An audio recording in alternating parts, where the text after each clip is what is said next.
we are joined this morning by owner and head coach of Legacy Aesthetics. Sounds like fancy terms. Legacy Aesthetics, Bruce Dash. So he's going to tell us this morning about the importance of looking after your physical and mental health, especially now during the COVID-19 pandemic. Over to you, Mr. Dash.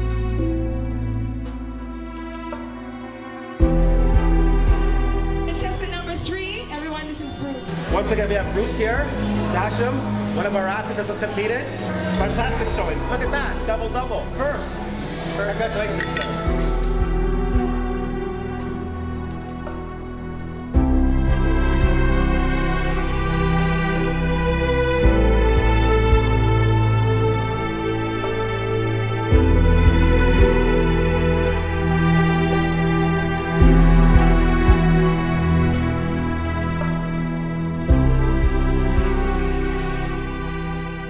Hey guys, I'm Stephanie Hazle Lyle and I'm sitting here with Bruce Dash, owner of Legacy Aesthetics as well as personal trainer.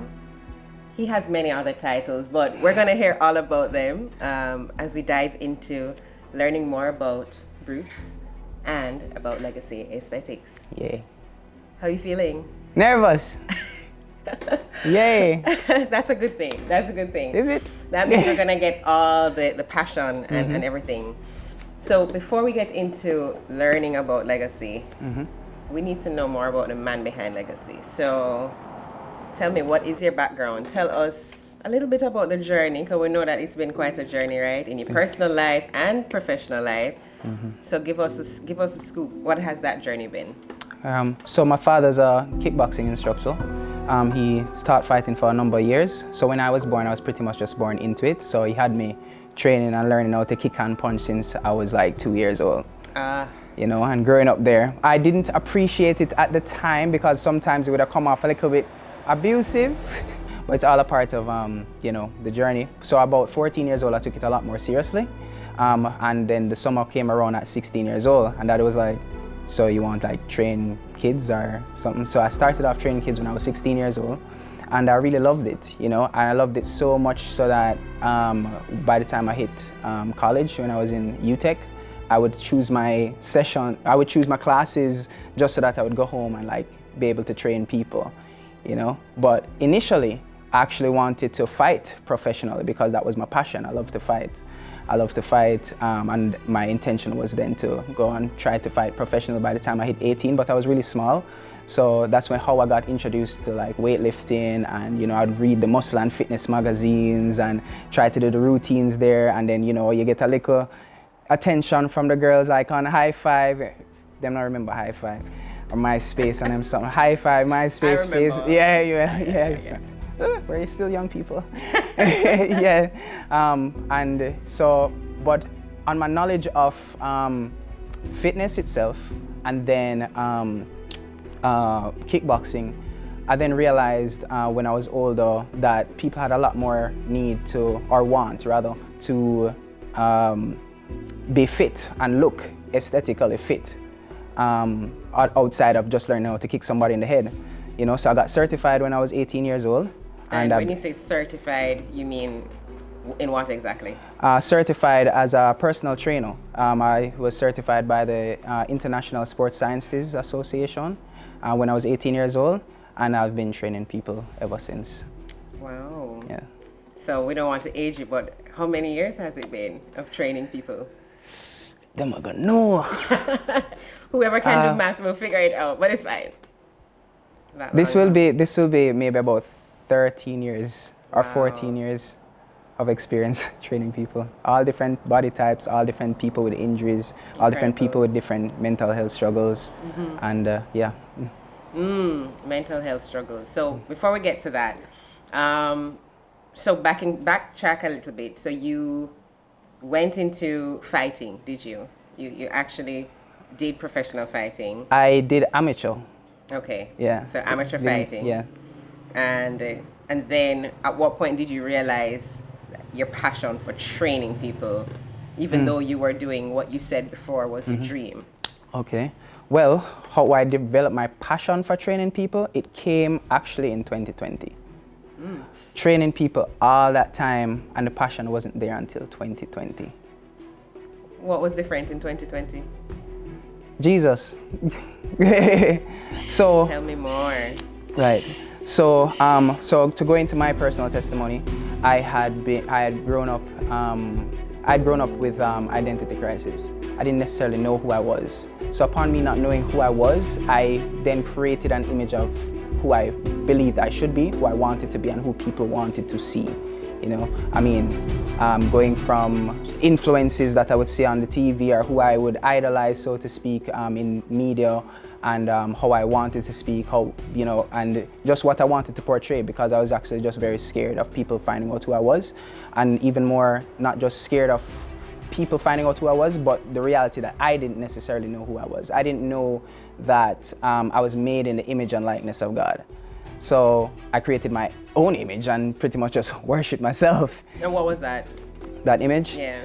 That image was really vain, really promiscuous, blonde hair, muscles, and you know, not that there's anything wrong with like having big muscles and everything, but it was all for validation. It wasn't necessarily because I liked it, or it wasn't because I pretty much valued myself. I wanted to be valued by others.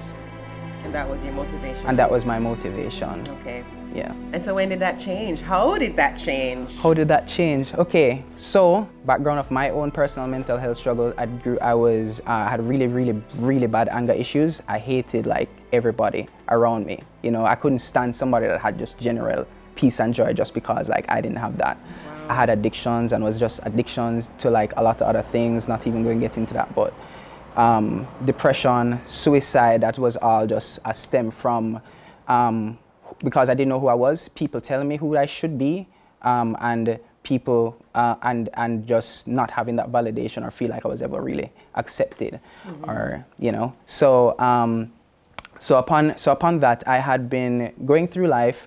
I had done like so much in the bodybuilding community, eventually then the fight community, and had my social media following up to like 12,000 followers and everything, and was just posting and, you know, motivating people and all of these different things, but it was really from a toxic place, you know.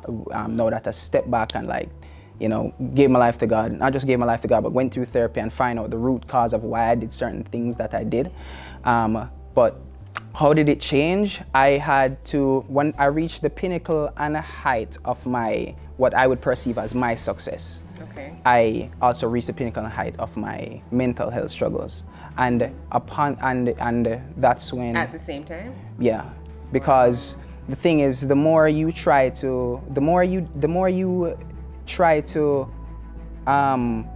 cope without getting help is where it gets bad, you know. So one of the things that I was addicted to was working out. I've never smoked weed in my life. I stopped drinking when I was 19 years old. That was for fitness purposes? No, it was not. Oh, okay. No, I was a really angry person, so you know, alcohol brings out that. So, and that's when I would really fight, right? So wow. When you have too much junk stories, you know, say you have a problem.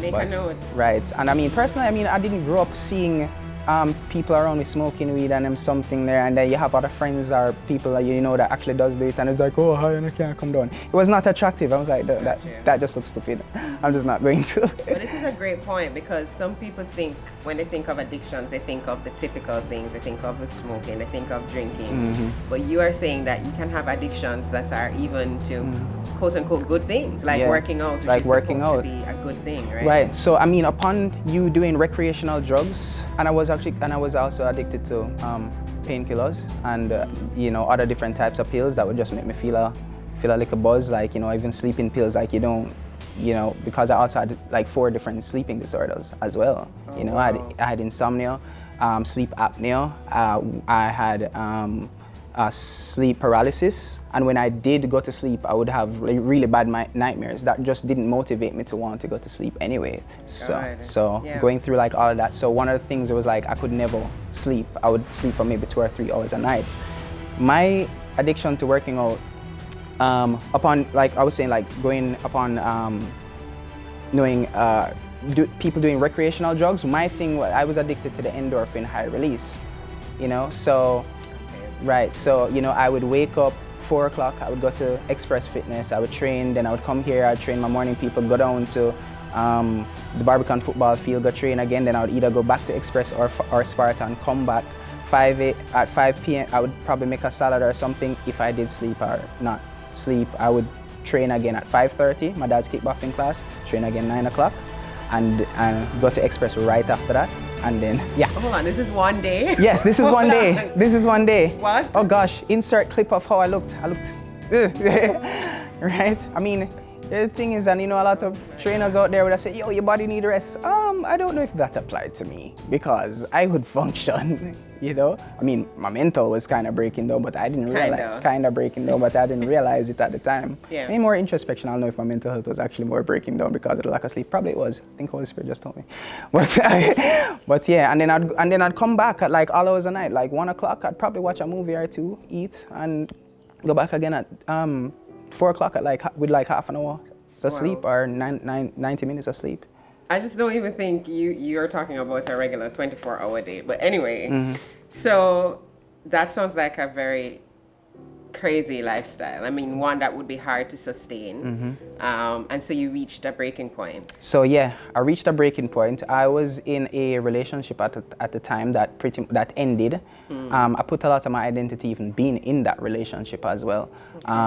And so when that ended, and it was just like, all right, then you come with the lies, you know, and you tell yourself that, yo, you're just going to be this person, like for the rest of your life. You're always going to be this person that takes advantage of people. You're always going to be this angry person. You're always going to be this depressed and whatever. Because what I think, you know, just to like get into more on faith, is that I didn't know that giving your life to God meant that He could transform your life here on earth. I looked at the Bible just like a lot of non-believers and believers look at it as just like, oh, basic instructions before leaving earth, really. And they don't get to know Holy Spirit, Him coming inside of you to transform you then from the inside and out. You know, I thought like, oh yeah, He forgave you for your sins and then you just go to heaven, you know, but nobody told me that my life down here could actually change, you know, and if it was told to me, I just didn't want to listen because I just had my own perception and my own stubbornness and pride and everything then in between. So you basically thought that transformation spiritually was something that happened after life on earth. Right. I just thought that, yeah, when you go to heaven, everything will just all behind, you know. I didn't even think of certain things like, oh, this life is hell, nothing can worse than this or whatever. But, you know, I mean, even Jesus in John 17 said that, you know, this eternal life is that you may know Him, you know. So I didn't know, because here's the thing, I gave my life to God 13.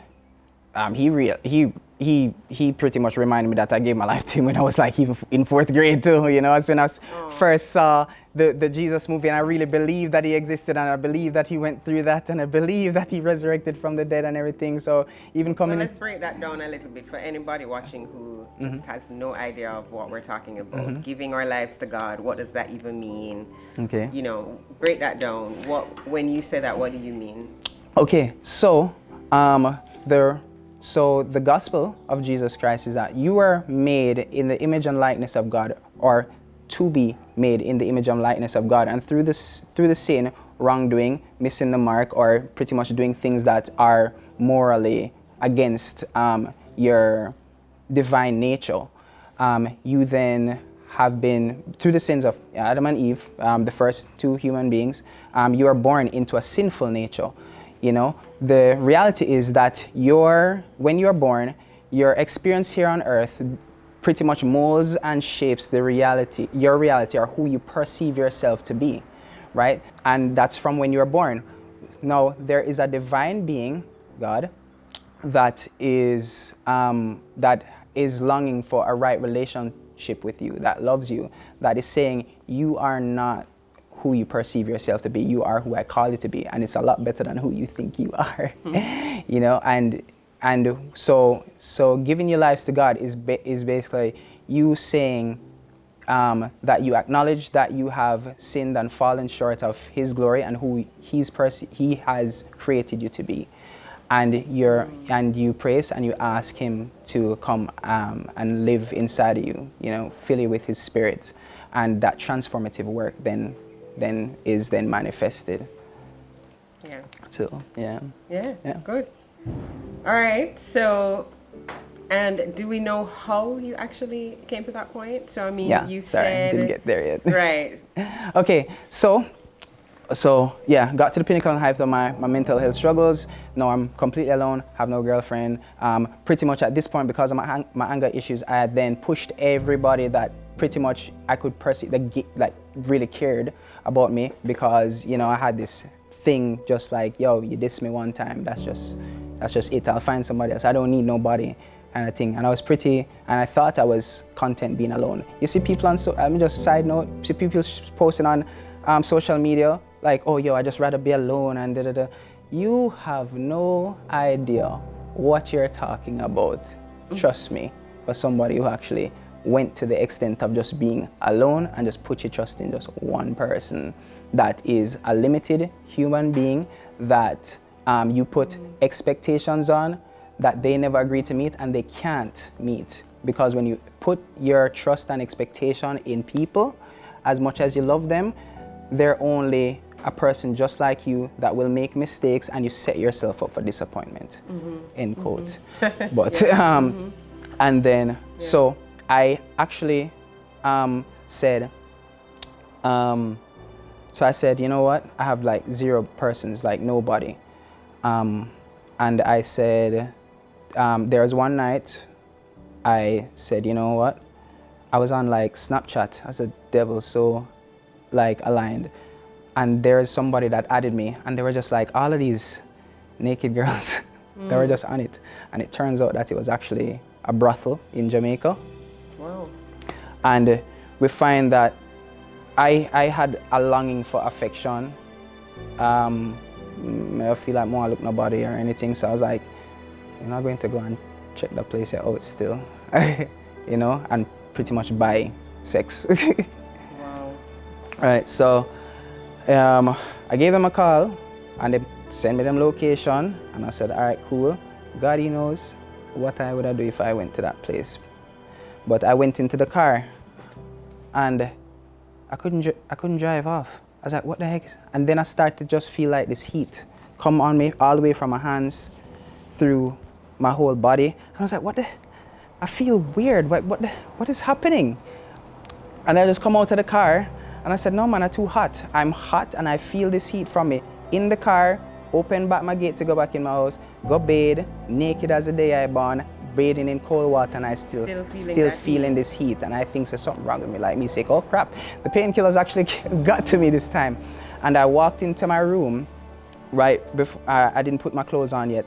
And as I came into my room, I felt something just hit me to the ground. It's like a rushing wind hit me to the floor. And I was there flat on my face, and I screamed, and I said, and I just screamed and I went, I hate myself. I hate myself. I don't want to be this person anymore. I'm depressed. I'm suicidal. I just hate everybody and everything. God, if you're real, take everything. And I felt that wind again. I felt almost like a literal hand touch me at the back of my head. 10 o'clock, 11 o'clock at night time is as simple as, and that's how it was gone. That's how it just in an instant it was just gone. I was shaking, shaking, and I didn't know what was happening to me. I thought there was a thing there. I'm much too prideful to call for help anyways. As a matter of fact, if I'm dying right now, this is pretty much what I want, because I wasn't one of those guys that didn't think they would live like past 27. Yeah, something gonna happen to me, or am I gonna do something to myself? I'd be there, tell my mom, hey mom, I just want to let you know, so I love you. Oh, I love you too, son. She has no idea that I have pills. She has no idea that I have a knife, like, can't do it. Vexing myself. Oh, you're such a wuss. Why you can't do it? You know? But I crawled into bed that same night, and for the first night in however long, I actually slept. I slept. It was a Saturday night, but I slept all the way through the night. And I woke up and it's like I couldn't hear nothing, and then I just heard birds chirping, and I was like, what the heck? I slept. I felt this thing that I just never felt. I didn't know at the time, looking back on it, it was actually peace. And it was actually the peace of God, because I didn't understand it. Even the Bible talks about you having the peace that transcends all understanding. For you to have the peace that transcends all understanding, you pretty much have to give up your right to understand it, because you're not going to understand it anyways, in the midst of everything going back. I almost went to a whorehouse. I lost somebody that I really cared about. I was wrapped up in all kinds of shame, all kind of guilt, all kind of condemnation, all kinds of things going on with my head, you know, and these sleeping disorders. And what the heck just happened last night? As he so ordained it, it was a Sunday morning I woke up. And I was like, that's it. I'm going back to my Father in heaven. I don't know what that even means, but I'm going to church. So I went to Family Word and Worship, plug, big up Pastor Junior Tucker, big up Pastor Trudy, Pastor Andrea, big up Darren Mitchell, all those people. I went there and, you know, and the funny thing is I actually did go to church every now and again because I did believe in God. I did believe in Jesus. As a matter of fact, me was one of them man that would have cuss off people in profanity and tell you, oh, if no for blanking believing in God, yeah, idiot. Right. You know, cussing them. In the You same idiot, me I go heaven. And this was before. This is before even then. Your whole transformation. that encounter. Right, because it was pretty much just a motivational speech for me. I would not go to worship. No, come inside, Pastor Junior, preach to me, preacher man. Motivate me. Okay. Because tell me something that I can go home and actually be pleased about, and I don't have to think about killing myself tomorrow, because I had to wake up every morning with a different reason. As simple as you see me now, as simple as people saw me then and think I was living my best life. No, you're talking about, you know, history, top 6 men's physique in Jamaica Amateur Bodybuilding and Fitness Association, one of the first Jamaicans to compete regionally in Antigua and Barbuda, undefeated amateur fighter, MMA Jamaica, Jamaica Sports Federation, and then 2018, you know, after I entered powerlifting, a powerlifting meet that I entered pretty much every single year, placing in the top 20. I was the first Jamaican double bodybuilding champion in classic bodybuilding, first ever Jamaican champion classic bodybuilding, and first NIF Canada and Natural International Fitness Federation men's physique champion, and I won 2 goals basically in one night, and that's the first that's been done in that organization. First sponsor, like the list just goes on and on and on, you know, much like yourself. I was heavily into media, modeling, commercials, movie. I started a European film that same year, 2018, which was actually it was a good year, you know. Yes. Sounds like it was. Yeah, right. But only on the surface. But only on the surface. All of these accolades, all these awards, which still congratulations. Right, you know. But at the heart of it, there was a lot of brokenness going on with you on the inside. So one of the things that you just mentioned, I mean, makes me love God so much, and it is that even when our motives aren't right, or even when our motives don't even have anything to do with really Him and giving Him glory, He still manages to use that and impact our lives. Because I'm sure all those times when you were still going to church, and you got the bite size, whatever it is that you wanted out of it, you got that, but at least you had somewhere to go when you did have that encounter that brought you to your knees, literally. So that was I guess a turning point for you, or the main turning point for you. It was a turning point for me. Pastor preached, and the song. There was a song that was sung at the end that just pretty much just made me run up to the pub, because I was sitting back there and I was just crying. And then Darren Mitchell, I don't like you for this, brother, but he sang the song Reckless Love. Oh, the overwhelming, never-ending, reckless love of God. Oh, it chases me down, fights till I'm found, leaves the 99. And I was just thinking, the 99, I was the one that you came for, you know, because the reality, God, He looks at you in your pain and your struggle, and you wrap up and you do all these things, just almost go to a whorehouse, just, you know, hate people, all them something, and He looks at you and be like, I want that one. What kind of love is that, dude? You know, you gave yourself for me before I was even born. Right. You know, I remember an encounter I had with God one time when I sat down, and He said like He was so proud of me. One thing for God to actually tell you that Him love you, I was like, of course God love everybody, for Him to tell you that you're proud of me. And I'm like, oh God, I didn't expect you. He said, most people aren't. He's funny. And He told me that, and He told me that don't validate the way that people validate. You know, people validate by what you do.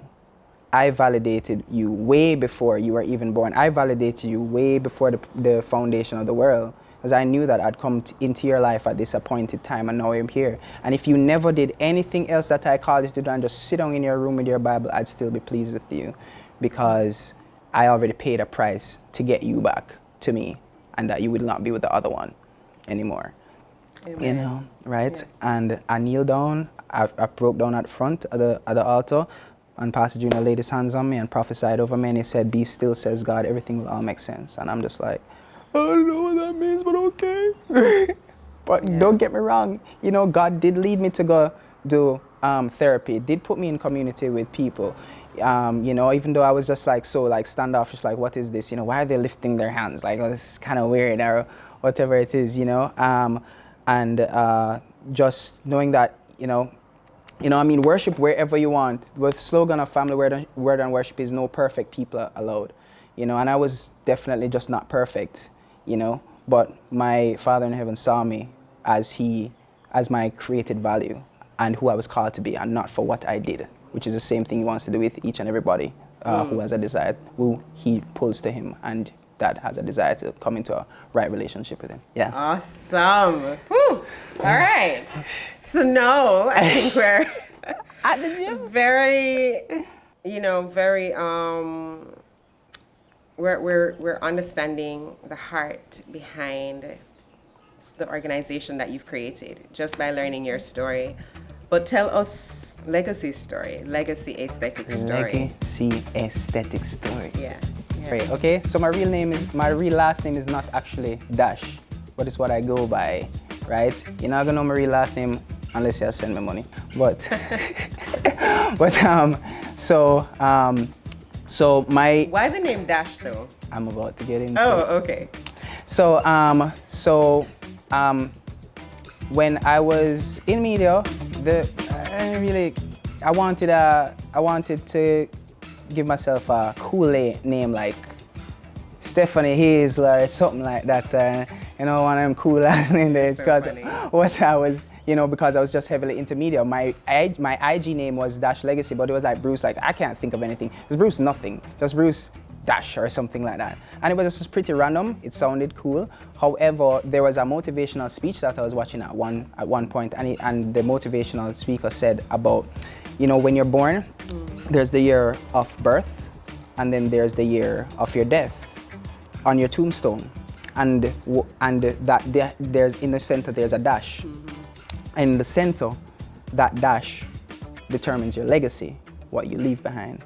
Wow. Hence the name Dash Legacy. That was my Instagram name, and that was the testimony of what I want to leave behind. So upon all the accomplishments, you know, that was the legacy I pretty much believe that I would leave behind. Let me just do as much as I can before I kill myself, or let me just do as much as I can, you know, before something happened to me. And they will have these videos and references and, oh my gosh, like, yeah, he really impacted. So that was how I believed that I was going to actually live on, you know. So when I gave my life to God, then my perception of that completely shifted, you know. So I thought that it was what I did I was going to actually leave behind, in the more shallow sense, you know, this person, oh my gosh, look at all this person did, oh, I can too, or something like that. Hoping that my life would probably leave an influence on somebody rather than an impact. So, yeah. So ultimately, when I gave my life to God, I was like, I don't know, because the name of the gym before was actually Awesome Whey Aesthetics, whey as in whey protein. Aesthetics. Oh, okay. Right? And aesthetic was pretty much just a body type that, you know, the comfortably built men would call themselves aesthetic, and, you know, other than the whole big muscular bodybuilding type, just a regular beach body type, they used to call that aesthetic, right? Which also had to be redefined in my life as well. So now I was still functioning under that name, Awesome Whey Aesthetics, but because of my dirty stinking attitude, I'll diss my past self on that. Not many people wanted to train with me. You know, I was very angry. I was very go trainer kind of thing. If they don't do a customer, yo, you're wasting time, man. So and so and so. Anyways, And there's some people that subscribe to that, but there's many that don't. There are more that don't than subscribe. So, which is one of the reasons I identify myself as not just a trainer, but a personal trainer. It's about the people that come and hoping that they themselves can leave a lot freer when they leave than when they come. Because in a holistic way. In a holistic way, for them to feel whole, for them to actually come, or even me to just have the discernment for them to walk in and be like, yo, okay, what are we doing? And be like, wait, you good? Yeah. What do you mean, like, yeah, you fine? Like, as somebody that actually went through it myself, like, do you actually need to train right now? Or is it that you need to talk? Because people come and them sit down and they're trained like, yeah, just tell me what to do. I'm like, no, what's going on? Tell me what's wrong with you. And they can actually sit down and talk to me for 30 or 45 minutes, and I can actually be there and tell them that, they're loved and I care. If I have some kind of wisdom, if I need to pray for them or something like that. And that they leave over here not free, because I used training as a way to cope, because I was too prideful to try to go to therapy or tell somebody what was going on.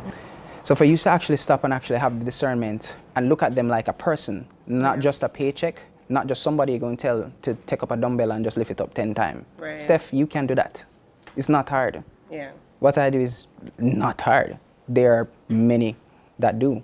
But there is a mindset that you can have the trainer that would say, forget about what you're doing today. Come on, lift up this. Oh yeah, feel good, coach. Hey, endorphin, high release. Go home and then go home with the same perspective. Them go in the car and still cry all the way home. And I know people that have done it. And you've been there. And I've also been there. So what I want to challenge a lot of trainers out there to do is to look at the people that you're training as people and not as, I tell them to lift up this and then body go and look good. What? People buy them body nowadays. No, nothing. Buy it. You see me? You think there and look at them as just these just beings that just go, dead beings that just go walk into a place or whatever. Or you can actually be a personal trainer and actually try to have not just an influence but an impact on their lives. For them to say, say this person actually helped me. This person, as much as I am paying them X amount a month, they're actually helping me. I'm not just my mentality has changed. I had this issue, and them can leave and actually have a different perspective on the problem of whatever it is that they're facing. And I'm not perfect myself. And wherever I'm led to speak or say something, or if they just want somebody to listen, you'd be surprised how many people, their own people that they're in relationship with or their closest friend just don't actually get it because they're always trying to talk at them or try to instill this culture, this culture mindset, this way of the world thing, this way that seems right, and these influence. Why you want to say this person I was watching this said this? No, like they just want you to just listen to them, And you'd be surprised, they come here for 10, 15 minutes. There are people that come here 10, 15 minutes, like, oh my gosh, thank you for listening. I was like, are you okay? Yeah, I just need to get that out. I don't think I can train right now. Okay, fine. That's fine. Yeah. Well, to me, what you're describing is actually the answer to one of the questions I had, which was, what makes Legacy Aesthetics more than just another gym? So I think you really covered that. I don't know if hearing a question now, if there's anything else that comes to mind. Well, of course, the first initial thing that people would come to do would be to work out, get them body right, get healthy, get fitness. Oh, I can't carry my kids up the stairs. So we are making people physically fit. So we are making people physically fit, but just to know that you are not just your body, you're not just flesh, right? You have a soul and you have a spirit.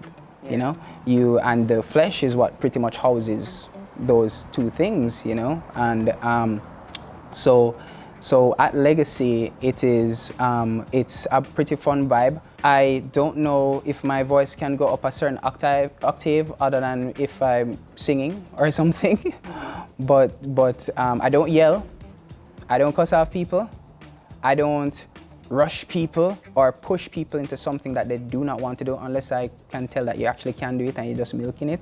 And then there's a fun way that they're like, come on man, do something man, you're good. Yes, I hate those times. She trains with me, so like she don't like saying, come on Steph, was like, all right, come on, show, you know? And he's like, oh, I actually did it. Yes, you did. Okay, next thing, you know? So they'll call me a slave driver. I am not a slave driver.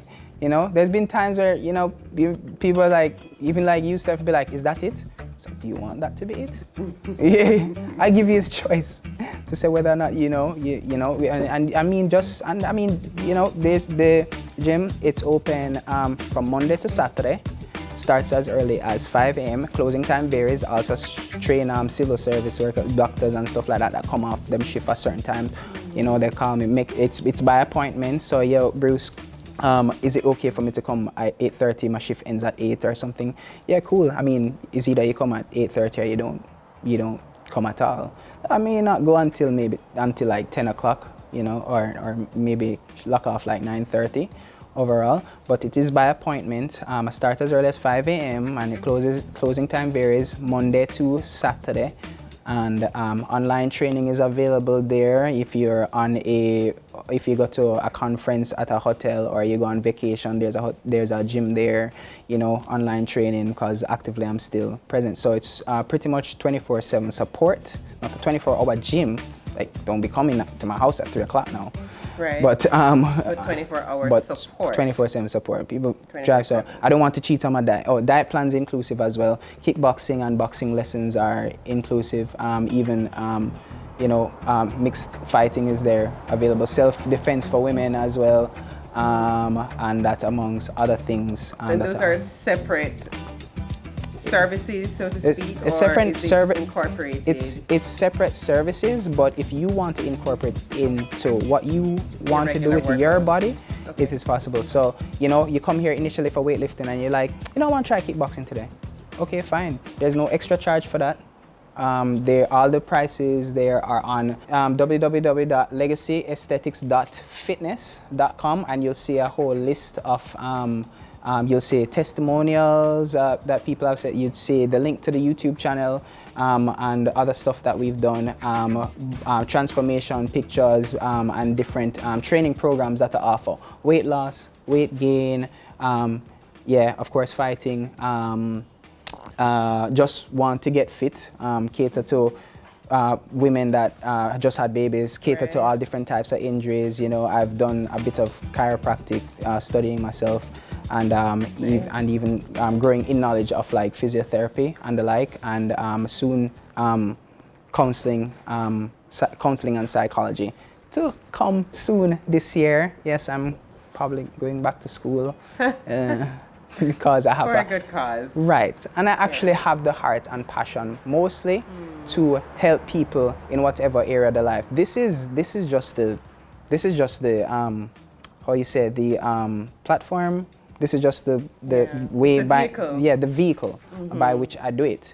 Because personally, when I got free from the addiction of working out, I had to start. When I realized the toxic place that I was doing it from, it was really hard for me to continue. I stopped for 7 months. I was over 190 pounds or 100 something there, and I lost like 40 pounds, 40 plus pounds at the time. During the 7 months. Right. I had working out. Yeah, and I put a lot of trust in my physical appearance. I shaved my head off. People thought I had cancer. It was a humbling thing for me. You know, even knowing that now I was free from depression, and I'm diagnosed, not depressed anymore, praise the Lord, no longer suicidal, and you know, I'm no longer suffer from insomnia and stuff like that, nightmares. Wow. Stop all them something there. God is so good. By the grace of God, delivered and healed, right? And even now, still not perfect, but still growing into knowledge of myself, growing into not just the trainer, but the person that I am called to be, and learning more about my purpose in depth, even though it's not that deep, but yeah. It's pretty deep. Yeah, I think so. Eh? But I mean, so all of that is then offered at Legacy Aesthetics, and just knowing that everything that you do, it's catered to you as an individual, and that is what I offer. Your workout, your mental health struggles, stuff like that, and of course your spiritual life is then catered to bring you into the ultimately in hopes that you might come into that new self. You know, wake up with new mercies and goodness every single day. You know, so we're people moving, life goes on all the time. You're not here to be complacent. You're here to be progressing. Yeah. And so, with all of that said, what can we look forward to for Bruce Dash as well as Legacy Aesthetics? Yeah. What's coming up? What's coming up? Okay, this video, for one. Hopefully we get to pump out some more content, you know, more production. It's a production season to pump out some more content. There is Legacy. Spread the word. Spread the word. There, you know, hopefully I am graced to do a lot more talks like this, and spread awareness to the fullness of personal training and the benefits as well. And you know, wherever I'm led to go. Yeah, fantastic, great. You know, I am, you know, learning every single day how to be more and more content with where I am and not grieve the person that I was. You know, of course, I'm not in the spotlight anymore, but I actually don't miss it.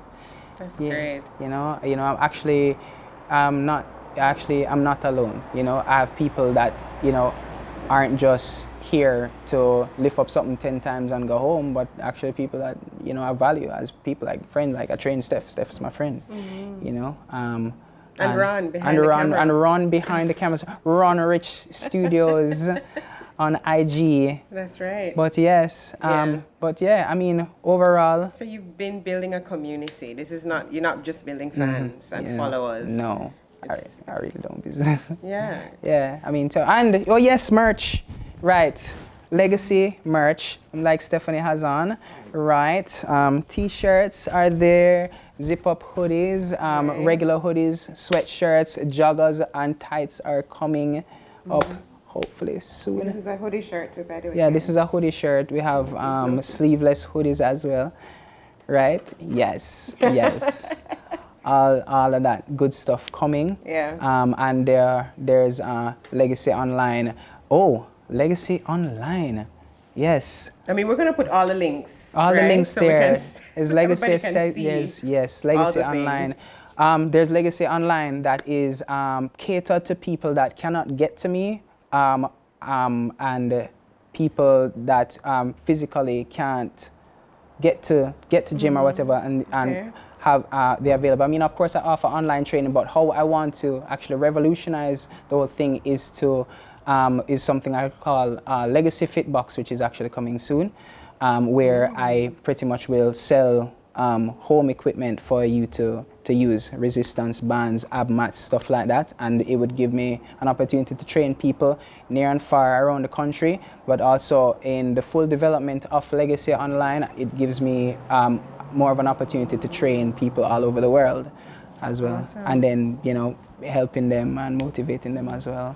So any interest in training trainers? Ooh, she might be prophesying there. I did not think of that, but it's something I would pray about. Yes. Yeah. Yes. I think you should. Yes. Man. Well, this was really amazing. Thank you so much for sharing. Can't believe you just said that last statement. I'm right. Well. Yes. Let's see what's in store. Right? I mean, I didn't think about it. It just, you know. It's Holy Ghost. Yeah. That's how the Lord works. I'm really excited for you though, Bruce Dash. Yay. Yay. And I hope you guys are too. I'm sure you are. But make sure to follow for more information and make sure to keep posted because we have so many things coming out at you guys and for you guys. And we don't want you to miss any of it. Any last words? Come with the strength you have. It's a slogan here that I use at Legacy Aesthetics. You know, in short, story goes on, we have to wrap it up. But in the book of Judges, there was Gideon, who was pretty much a guy from the least tribe. His family was the least of the tribe, and he was the least person of his whole entire family. And in a place of doubt or uncertainty that he could do something, he was visited by the Lord, and the Lord called him a mighty warrior. Pretty much called him to something that he did not see himself as, and he called him to do a certain task, and he says, I can't do it. I am this, I can't think, I'm inadequate here, I'm not capable here, I can't. And God said, go with the strength you have, and I'll be with you. In like, people are saying, well, I have to get fit at home before I come to the gym, or I don't feel like I can lift up anything right now, or some. Just come with the strength you have. You know, it's about consistency. If it's 15 minutes, if it's 20 minutes, it don't really matter. People come here and them train for 10 minutes and can't do no more, and I will send you home. I am not going to push you into doing something and mash you up. My objective is not to mash up people. I do not believe in mashing up people, because then you're not gonna like me and I'll come back and then we won't be friends. But you know, so Legacy Aesthetics is a place where you are accepted. You can come with the strength you have. If you can only do one push-up, still show up and do something. You know, you have 10 minutes, come do something. So yeah, come with the strength you have. What he said. Right. Don't end it yet, Ron. I always wanted to do this. Wait.